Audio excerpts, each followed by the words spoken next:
Welcome to the Lean Blog Podcast. Visit our website at www.leanblog.org. Now, here's your host, Mark Graban. Hi, this is Mark Graban from the Lean Blog. This is episode number 76 for October 13th, 2009. And today I'm very honored to have Dr. David Jaques, a skilled surgical oncologist and VP of Surgical Services at Barnes-Jewish Hospital. He received his medical degree at the University of Michigan, which was followed by a distinguished career in the U.S. Army Medical Corps, in which he served as a combat surgeon in the Persian Gulf War and was later chief of surgery at Walter Reed Army Medical Center as an oncologist. He served as a senior medical officer during Operation Desert Shield, Desert Storm, and honors during Dr. Jaques' time in the U.S. Army included the Legion of Merit, the Bronze Star Medal, and the Army Commendation Medal. And he then retired as a colonel in 1998, joining Memorial Sloan Kettering Cancer Center. So in our discussion today, Dr. Jaques will talk about lean improvements that he has led at Barnes-Jewish, as well as a very innovative and unique, what he calls a 6-3 approach to Kaizen events that's designed to get busy physicians participating in tightly scoped Kaizen improvement activities. So this may be the first that you're hearing about this. Very innovative, unique work, and I'm glad he's sharing it with us. As always, thanks for listening to the podcast. So again, our guest today here on the podcast is Dr. David Jaques. Thanks for joining us. Great to be here. Thanks, Mark. So I was wondering if you could start off, as I like to ask a lot of my guests, what was your initial introduction to lean? I think this is always a particularly interesting question for physicians, people in the medical community. How did you first learn about lean and get started? I think it was helpful to have no other strong management system.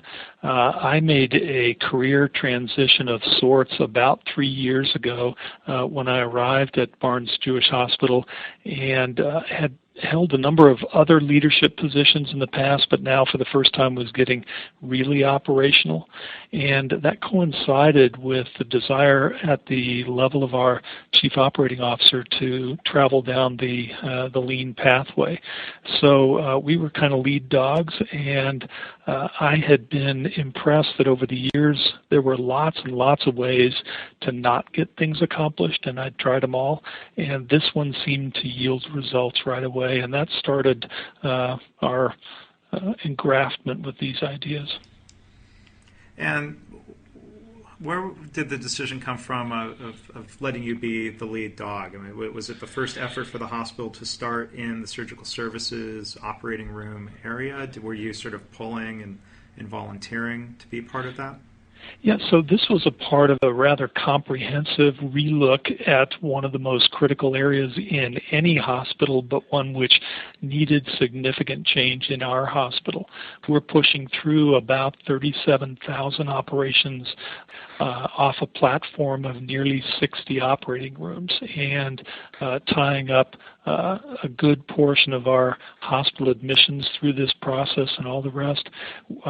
The systems were sufficiently in need of assistance that new leadership was identified, heavy investment in the physical plant as well as the information system supporting this, and the natural go-along was process improvement. And the philosophy was clean up the processes and then move to the IT piece, and that was scheduled kind of a year down, so this was what was next. Yeah, that's a good general lean principle of focusing first on the processes and the way the work is done and then using technology. So that's good to hear that was the approach. Now, I know one of the areas you focused on early on was the mass transfusion protocol. So I was wondering if you could describe, what some of the starting point, what the problem statement was, why you chose to work on that, and what types of improvements you were able to put in place there. Yeah, so on a 3-year journey, Mark, this was actually about year 1.5. And I don't think we would have been clever enough to have done massive transfusion protocol in the way that we did it a year and a half into our learning about lean.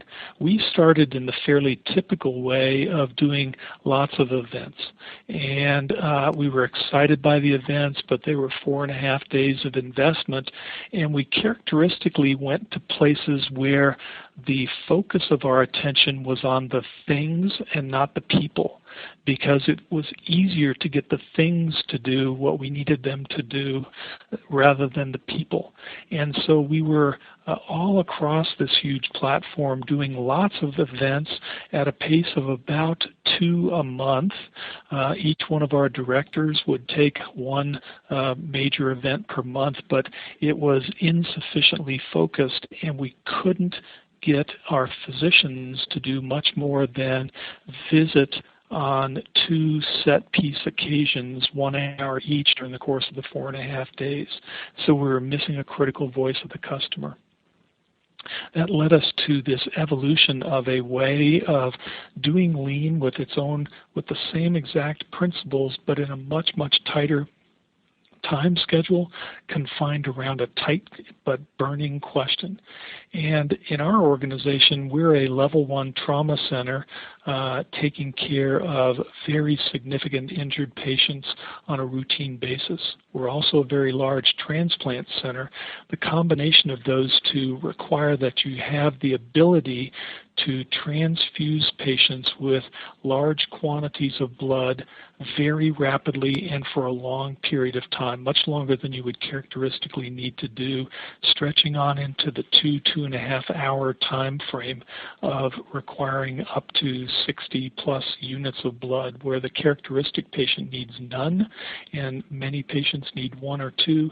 This was a call for how would a system gear up to be able to sustain performance for a full 2.5 hours.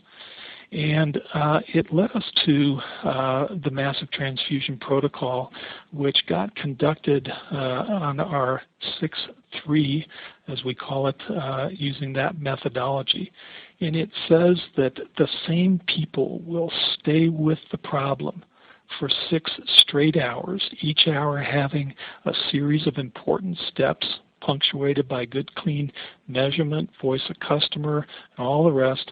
And then we would take a pause for several days, come to understand where we were going a little bit better, and then come back, that exact same group, and sit down for another 3, knowing that if we've properly scoped the problem, that we will leave behind our standard work and the plan and sort of close this problem down, at least at the creation phase, and then go into a consistent measurement and sustainment phase to make sure that it was the right thing.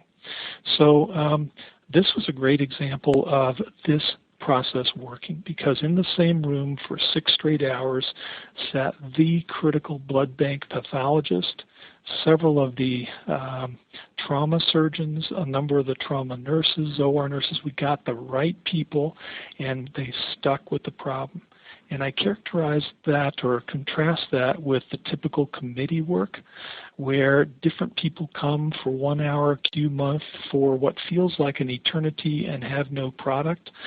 This, through the 6-3 process, enrolled the first patient in massive transfusion protocol approximately 1 month after the beginning of this, has now sustained itself with careful introspection of every single case to refine the process for a period of 18 months, has been applied to 70 patients, and without doubt saved 3 human lives this way, but had huge impact on all that were a part of the protocol.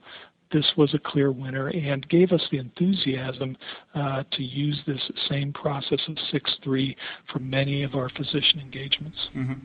And so I just want to make sure the difference is clear for listeners. Instead of a typical Kaizen event or rapid improvement event that would take place, like you said, for 4.5 days straight in a single week, the 6-3 process, 6-hour chunks of time, that occurs over what time frame? Literally during the course of a day. So it's designed to be 6 hours in respect of the fact that you need to do something every day. And so you've got another 2 or 3 hours to get your, so to speak, day work done. And then on the second occasion, 3 hours, again, as a straight 3 hours. It's actually easier to get physician times in chunks than it is to get these 1 hour things periodically, and particularly when everybody sees who's in the room and the professionalism with which it's done and the structure around it. They really believe in it. We provide very strong data support during it and try to scope it real tightly so that people understand that there is a chance that we'll actually have product at the end of the 9 hours. Yeah, and so what's the usual time that elapses between the first 6-hour period and then the 3-hour? When I originally designed it, I thought we needed at least 2 or 3 days, and being relatively impatient as a surgeon, I thought we would conduct these on a Tuesday and a Friday always. It doesn't actually work that way. It's more common that if people have time on Tuesdays, they'll come back the following Tuesday. So it seems like we've got nearly a week in between, but in fact, you kind of need that because there is a lot of validation that goes on. In fact, when the stakes are high, some of that validation is internally. Do we really think that we're willing to support this? So, I'm the spokesman for trauma surgery, says the surgeon, but I've got to make sure my partners are going to buy into this. And so that gives them a period of time to truly work through some of those. So we try to come out of the 6 with a pretty decent draft of where we're going, and then use that refinement portion during the last piece of it, looking at validation and really going back to that standard work to see that we got every comma right, that we really believe in each one of the steps. And so it sounds like if you get those key people all in the room, let's say for that first 6-hour time frame, that it sounds like you've got to use your time wisely, that this period's got to be fairly well planned out in terms of both preparation, when you talk about data, having a clear plan so that you don't have lulls where people might get bored or back out of the session. I mean, I'm curious the process you went through to plan out exactly what to do in those 6 hours, or how that process for the first 6-hour session has maybe evolved over time from what you've learned. So literally every one of the hours has a set of goals, and I'll give you an example.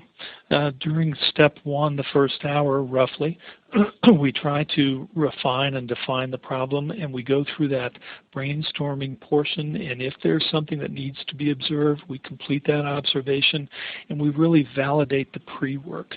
That's always supported by good measurement, and we're trying during that period of time to really gather that little voice of customer story. And that would be an example of what step 1 looks like, and each one of the hours has that same sort of, okay, we need to define the problem, clarify the problem, identify the root cause, clarify the root cause, identify the action, clarify the action. So that's kind of the theme of each one of the first 6 hours, and well facilitated by somebody who knows lean principles. It keeps people right on track. And are you at a stage where, and you don't have to name names if you want to, are you using an outside lean consultant? Do you have at this point internal resources that are playing that facilitator lean expert role? We've handled this within, and we were at a point 1.5 years into our journey where we thought we could facilitate. We knew we weren't wise enough to do all the things required of lean, but we knew that we understood many of the principles, and I think hopefully we're getting smarter each and every day. And on this one, I think we got out of the blocks with enough of a success that it got us back to doing it more and more. And we now have real standard work around and sort of posters and drawing boards that we use to take us through each one of these steps. And it's what's really helped us a lot. One other thing I'd like to go back and touch on, you talked about a couple of, I think, key themes. The first is standardized work, and then you also mentioned sustaining the process. So I was wondering if you could talk a little bit about how the time spent in the 6-3 process helps get agreement on a standardized work process. B, how you set up for who's overseeing that process or making sure that it's being followed or sustained, and then finally, is there a process put in place where somebody has an idea for Kaizen or for improving that process? How do you facilitate that outside of the formal workshop? So we were trying to rely on an example that everybody was familiar with and knew was helpful. So in most hospitals, there is a detailed debriefing after every code, and it's felt that it's sufficiently chaotic during the attempted resuscitation of a patient that you'd like to think back on it in relatively contemporaneous time and say, what did we do right, what did we do wrong? Building on that known way of behaving that physicians feel is important, we imported that into the way in which we would debrief every one of our massive transfusion protocol patients. So because it has a discrete message that we've started and stopped the MTP, we're able to aggregate information from blood bank and from the users, and then we do literally debrief each one of those. So of those 70, I can't tell you for sure that we've debriefed every one of the 70, but definitely in the early going for the first 25 plus, we were never missing. And that allowed us to really refine the standard work. We said we would send this red top tube labeled this way, but it doesn't work under this circumstance. Can we put in the proviso for how we deal with somebody who doesn't have a name when they arrive because of a gunshot wound to the chest? How do we deal with that problem? So, just a series of purposeful refinements looking at every single one of them. And it had clear ownership and leadership from one of our really inspired leaders who watches after the whole trauma group, Julie Nash. And that was the way that this got accomplished. Our trauma surgeons bought in right away. They wanted it. This was a compelling, strong platform for it. That's great. And final question for you. Talking about this 6-3 structure, as an alternative to the week-long event, is this something that is now in your arsenal, if you will? As here's an approach that we'll use for certain types of problems. We'll still use rapid improvement events in other circumstances. How does that fit into the balance of what Barnes-Jewish Hospital is doing more generally with Lean? Yes, so I'm going to speak to perioperative services where we've spent most of the time with the 6-3. It is one of our several, but I have to say it's a preferred tool. But it can only be used if the question can be tightly scoped.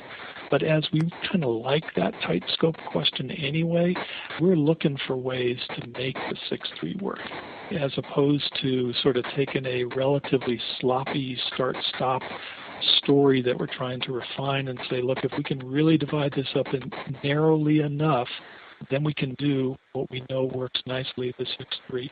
So that's a slight change in the way you think about the size of a problem. Yeah.